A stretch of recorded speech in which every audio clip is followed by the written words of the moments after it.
Imaginez un monde où chaque décision peut être une question de vie ou de mort. Un monde où des jeux enfantins deviennent des épreuves mortelles. Vous pensez connaître l'histoire de Squid Game, cette série sud-coréenne qui a captivé des millions de spectateurs dans le monde entier? Mais ce que vous ne savez peut-être pas, c'est que derrière cette fiction glaçante se cache une vérité bien plus sombre et mystérieuse. Dans cette vidéo, nous allons plonger ensemble au cœur des secrets cachés de Squid Game. Nous explorerons les origines occultes de cette série, décrypterons ses symboles étranges et dévoilerons des théories fascinantes qui mêlent spiritualité, philosophie et réalités historiques. Ce que vous allez découvrir pourrait changer votre perception non seulement de cette série, mais également de notre monde. Alors, restez avec nous jusqu'à la fin de cette aventure époustouflante.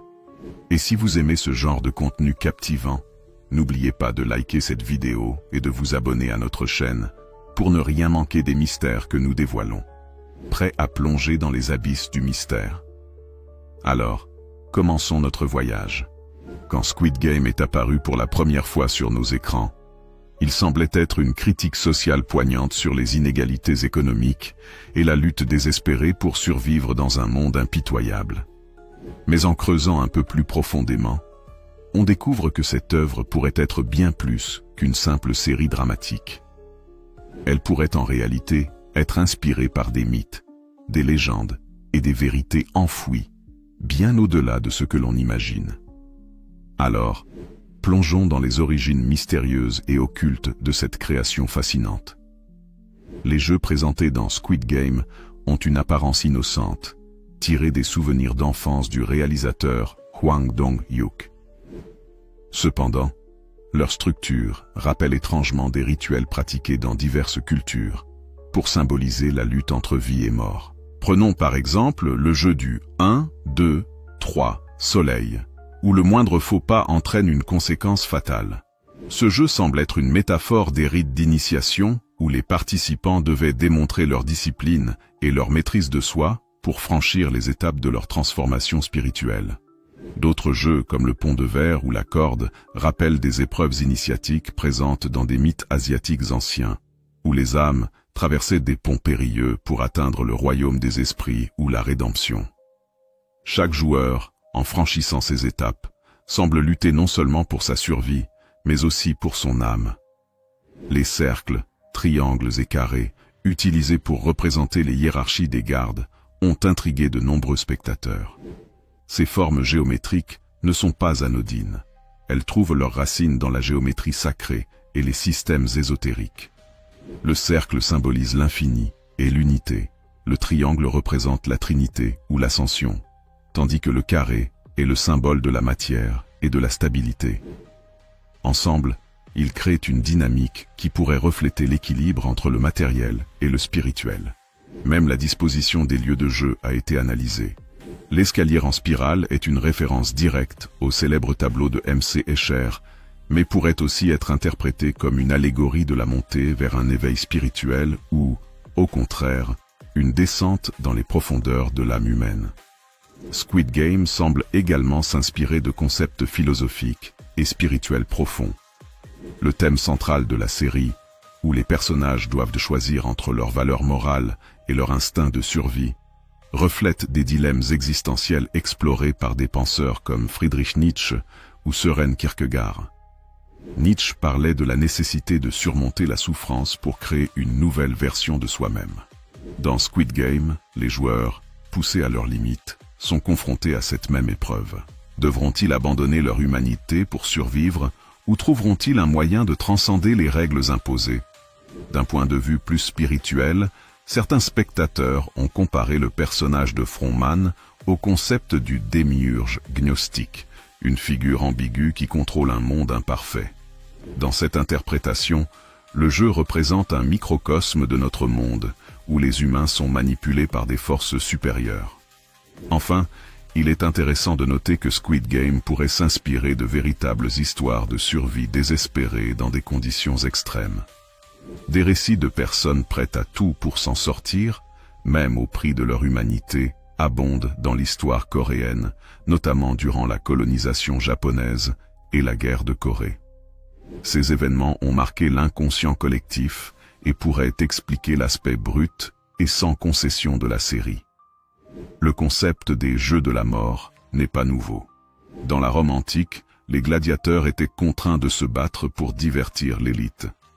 Ce parallèle entre les arènes romaines et l'arène moderne de Squid Game met en lumière une critique acerbe du voyeurisme et du plaisir dérivé de la souffrance d'autrui.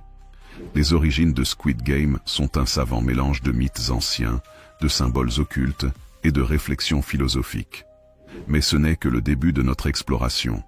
Squid Game n'est pas seulement une histoire de survie, c'est aussi une exploration des forces invisibles qui manipulent les joueurs. Mais qui sont vraiment ces organisateurs et quels secrets cachent-ils?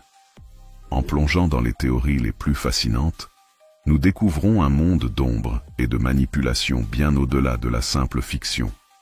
L'une des théories les plus populaires est que les organisateurs du jeu représentent une élite mondiale, un groupe secret de personnes richissimes qui tirent les ficelles dans l'ombre. Cette élite utilise le jeu non seulement pour son propre divertissement, mais aussi pour exercer son pouvoir et manipuler les masses. Le choix des participants n'est pas anodin. Ils viennent de milieux modestes et sont acculés par leurs dettes. Cela reflète une critique des systèmes économiques qui exploitent les plus vulnérables. Dans cette optique, les organisateurs symbolisent des figures telles que des magnates financiers ou des dirigeants de multinationales, prospérant au détriment des autres.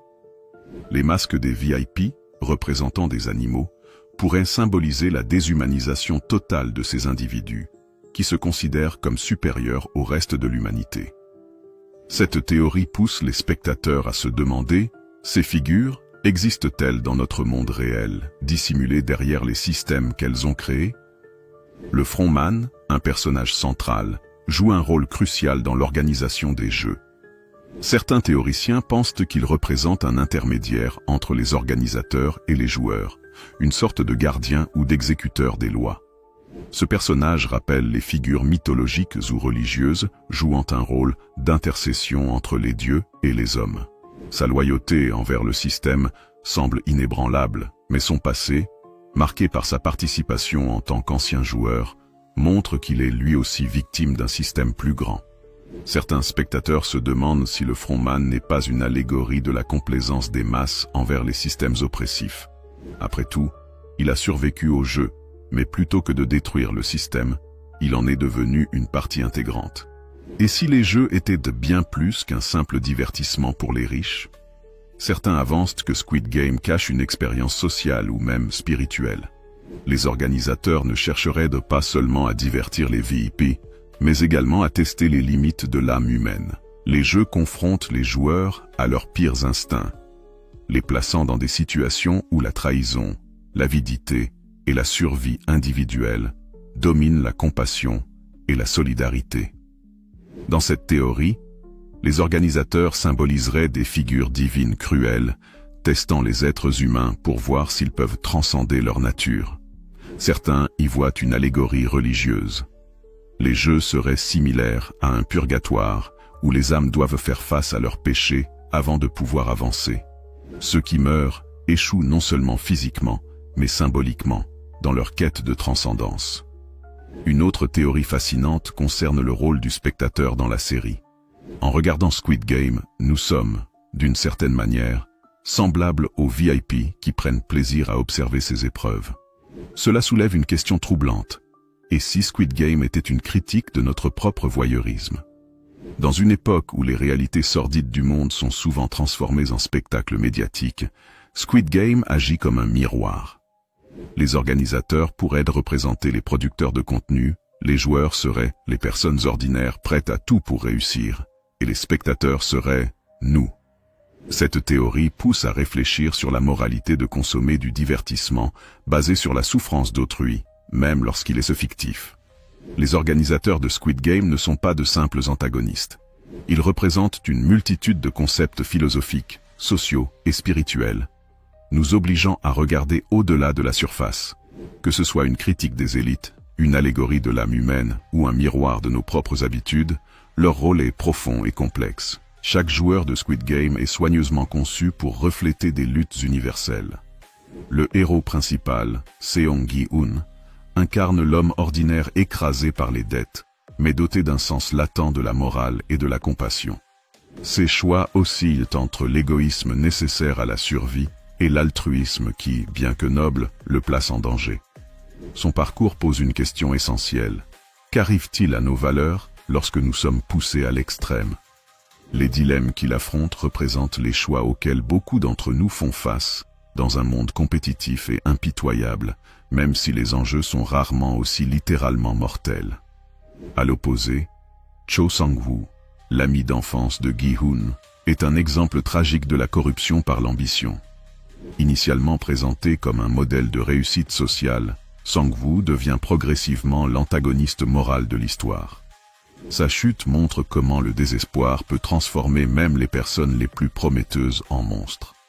Les joueurs représentent également des archétypes universels qui trouvent écho dans la littérature, la mythologie et la psychologie. Voici une analyse de certains des personnages clés. Ali Abdul, le loyal. Ali, un immigrant pakistanais, est l'incarnation de la confiance et de la loyauté. Cependant, sa naïveté face à la trahison de Sang-woo souligne une vérité amère. Dans un monde où la survie prime, la gentillesse est souvent perçue comme une faiblesse. Kang Sae-byok, la rebelle. En tant que réfugiée nord-coréenne, Sae-byok est une combattante pragmatique. Elle représente ceux qui survivent à tout prix, non pas pour eux-mêmes, mais pour protéger ceux qu'ils aiment. Son personnage symbolise l'espoir persistant, même dans les conditions les plus désespérées. Oh Il-nam, le sage trompeur.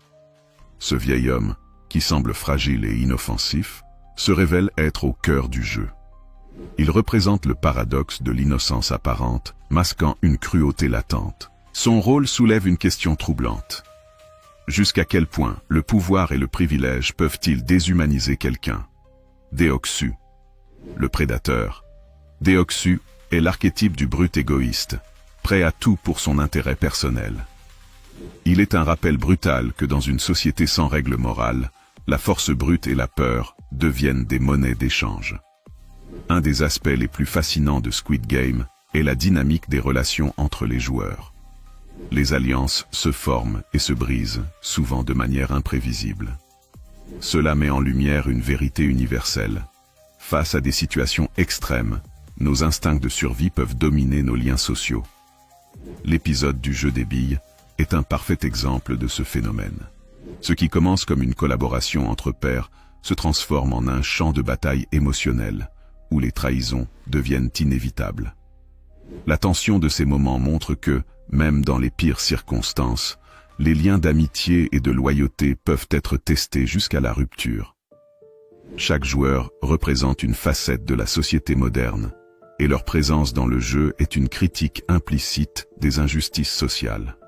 Les dettes, les inégalités et les luttes pour survivre sont des thèmes omniprésents. Les participants ne sont pas là par hasard, ils sont les produits d'un système qui valorise la richesse et le succès au détriment de l'humanité. Mais le jeu va plus loin. Il montre que les joueurs eux-mêmes deviennent complices de ce système en se battant les uns contre les autres pour la récompense finale. C'est une allégorie puissante de la compétition impitoyable qui définit souvent nos vies, où la survie personnelle prend le pas sur la solidarité collective. Au-delà de la survie physique, les joueurs entreprennent une transformation psychologique et spirituelle. Chacun est confronté à ses démons intérieurs, et leurs choix dans le jeu reflètent leur capacité ou incapacité à évoluer. Seong-gi-hun, par exemple, traverse une véritable catharsis. Bien qu'il gagne finalement, il est profondément marqué par ce qu'il a perdu dans le processus. Sa décision de revenir pour tenter de démanteler le jeu montre une transformation spirituelle. Il comprend que la véritable victoire ne réside pas dans la richesse, mais dans la lutte pour un monde plus juste. Les joueurs de Squid Game ne sont pas seulement des personnages, ils sont des miroirs de nos propres luttes, de nos peurs et de nos espoirs. À travers eux, la série explore des thèmes universels tels que la loyauté, la trahison et la quête de sens dans un monde cruel. Chaque jeu de Squid Game peut être interprété comme une métaphore des étapes de la vie humaine. De la naïveté de l'enfance, le jeu du 1, 2, 3, soleil, à la compétition féroce de l'âge adulte, la corde ou le pont de verre, jusqu'au jeu final, qui rappelle la lutte ultime entre vie et mort. Le passage à travers ces jeux reflète le parcours de l'âme, confrontée à des choix constants entre moralité, survie et transcendance. Le fait que les jeux soient basés sur des activités enfantines introduit une ironie cruelle. Des actes simples et innocents deviennent des épreuves mortelles. Cela souligne une vérité universelle. Au fur et à mesure que nous grandissons, la vie devient plus complexe et imprévisible, et nos choix portent des conséquences de plus en plus lourdes. Dans une interprétation métaphysique, les organisateurs pourraient être vus comme des figures divines, ou du moins, comme des entités contrôlant le destin des participants. Leur rôle est ambigu. Ils ne sont ni totalement bienveillants, ni purement maléfiques. Cela reflète l'idée que les forces qui régissent l'univers ne sont pas nécessairement morales, mais cherchent à maintenir un équilibre. Le frontman, en particulier, pourrait être interprété comme une figure de type démiurge gnostique, une entité qui agit comme gardien d'un système imparfait. Dans cette vision, le jeu est une représentation de la réalité matérielle, un monde de souffrance et de lutte, tandis que les joueurs symbolisent les âmes cherchant à s'élever au-delà de ces contraintes.